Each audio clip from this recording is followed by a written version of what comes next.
Hashtag in the arms of the cowboy. A Western romantic suspense, 1800 words. The desert was silent except for the low whisper of the wind across the sand. The moon hung pale and wide above the plains, painting the horizon with silver.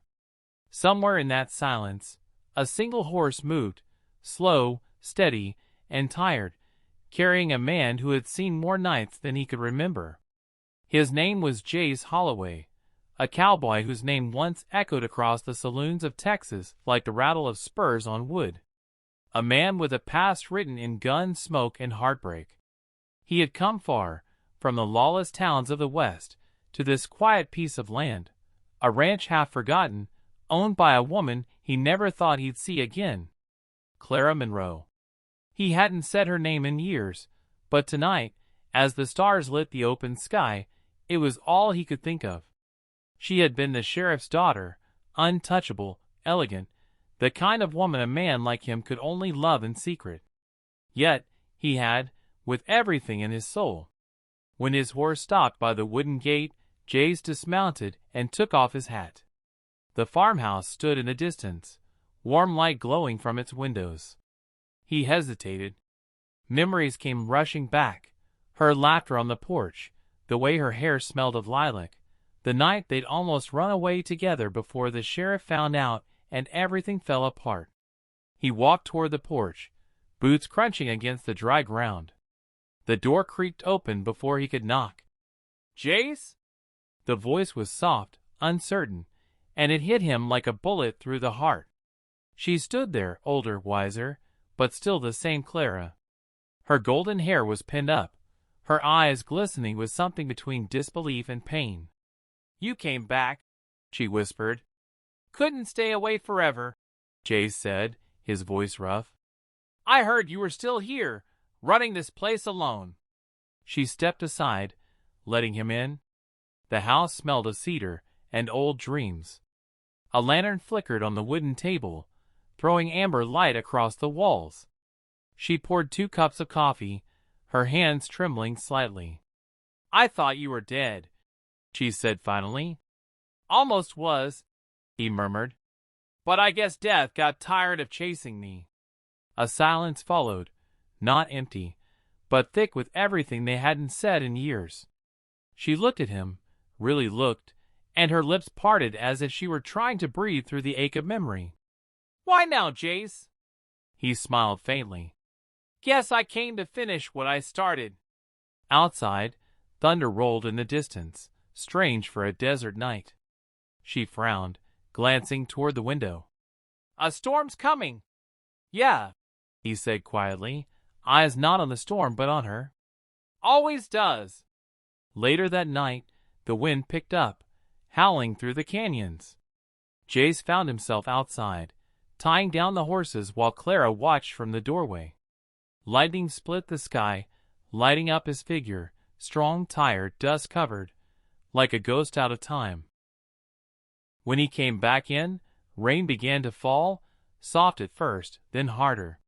He took off his coat, shaking off the water. Clara handed him a towel without a word. "You still keep this place running alone?" he asked. "I had help once," she said quietly. "A ranch hand. He disappeared last month." Jace paused. "Disappeared?" She nodded. "Went out to fix the fences and never came back. I found blood near the creek." A chill ran through him. "And you didn't tell the sheriff?" "There is no sheriff anymore," she whispered. "Just the desert." Jace looked toward the window. The storm grew darker. Something in the distance moved, a shadow against the lightning flash. His instincts flared, the old gunslinger in him waking up. "Lock the door," he said. Hours passed. The rain hammered the roof, and thunder shook the valley. Clara sat near the fire, Jace standing by the window, revolver in hand. He hadn't told her, but he'd seen that shadow twice now, circling the barn, watching the house. She finally spoke. "You always carried the gun like it was part of you." "Kept me alive," he replied. "Still does." "What are you afraid of, Jace?" He looked at her, eyes shadowed. The same thing I've always been afraid of, losing you. She froze. The room went silent except for the storm. Then, softly, she said, You already did. Midnight came with a crash of thunder so loud it shook the walls. Jace turned as a figure appeared at the window, then vanished. He rushed outside, the wind tearing at his coat. The rain stung his face as he ran toward the barn. Inside, it was dark. He could smell damp hay, oil, and something else, blood. He raised his lantern. Show yourself, he barked. A whisper answered from the shadows. You shouldn't have come back, Holloway. The voice was cold, familiar. Jace's grip tightened. Cole? From behind the haystack stepped Cole Granger, the outlaw who once rode beside him, until Jace turned him in for murder. His face was half hidden under a black hat, his eyes glinting like knives. You took everything from me, Cole said. My freedom. My gold. And now you think you'll take her too? Before Jace could move, Cole fired.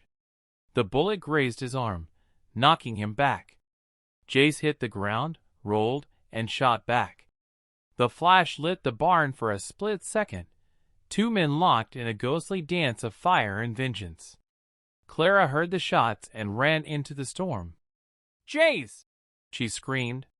She found them both in the mud, guns drawn, lightning flashing overhead. Cole stood with blood on his sleeve, grinning. Stay out of this, Clara, Jace shouted. He's mine. Cole laughed. Still playing the hero, huh? Tell her the truth, Holloway. Tell her what really happened that night in Abilene. Clara turned to Jace, her eyes wide. What is he talking about? Jace's silence said enough. Cole smirked. You didn't tell her you killed her father, did you? Clara's breath caught. No, that's not true. Jace lowered his gun slowly. It was an accident, he said hoarsely. Your father tried to stop me from taking you away that night. He drew first, I didn't mean to. A shot cut through his words. Cole fired again, and Jace fell to his knees. Clara screamed, picking up the gun from the ground and firing wildly. Cole staggered back, hit square in the chest, and fell into the mud. The rain washed away the blood, but not the truth. Jace lay on the ground, breathing hard. Clara knelt beside him, rain and tears mixing on her face. Why didn't you tell me? She whispered. Because I loved you, he said. And I knew it would break you. She pressed her hands to his wound. Don't you dare die, Jace Holloway. He smiled faintly. You always did have a temper. Shut up, she said, voice cracking. You're not dying. He reached up, brushing a strand of wet hair from her face. If I don't make it, promise me something. What? Don't live with ghosts. Live with fire. The storm passed before dawn. The land was quiet again, broken fences, wet soil, and the first light of morning rising over the hills. Clara sat beside the dying fire, Jace asleep on the couch, his wound bandaged. She watched him, this man who had ridden back into her life carrying guilt, love, and danger all at once. She touched his hand gently, feeling the warmth of his pulse. For the first time in years, she felt alive. When he opened his eyes, the world was gold with sunrise. Morning, he said weakly. Morning, she replied, smiling through tears. You're still alive. Guess death got tired of chasing me again. They both laughed softly. It felt strange, fragile but real. Days later, the sheriff from the next county came to take Cole's body. The man had been wanted in 5 states. Jace was cleared, his name finally free from the ghosts of his past. That evening, Clara stood on the porch, watching the sky burn with color. Jace came beside her, hat in hand. You still planning to leave? She asked. He shook his head. Not unless you tell me to. I won't, she said simply. He looked at her then, really looked, and for the first time, there was no distance, no guilt, no storm between them. Just the quiet, steady heartbeat of the land, and of something new being born. She stepped closer. The wind caught her hair. His hand brushed her cheek, slow and uncertain. She didn't pull away. The kiss came like lightning, sudden, wild, and full of everything they'd lost. The desert around them was still, the stars just waking in the twilight. And somewhere, deep in that silence, the old ghosts finally faded. That night, as the fire crackled and the horses slept, Clara lay with her head on Jace's chest, listening to the rhythm of his heart. "Think we'll make it?" she asked softly. He smiled. "We already did." Outside, the desert sighed, endless, eternal, holding the memory of two souls who had finally found peace. In the arms of the cowboy.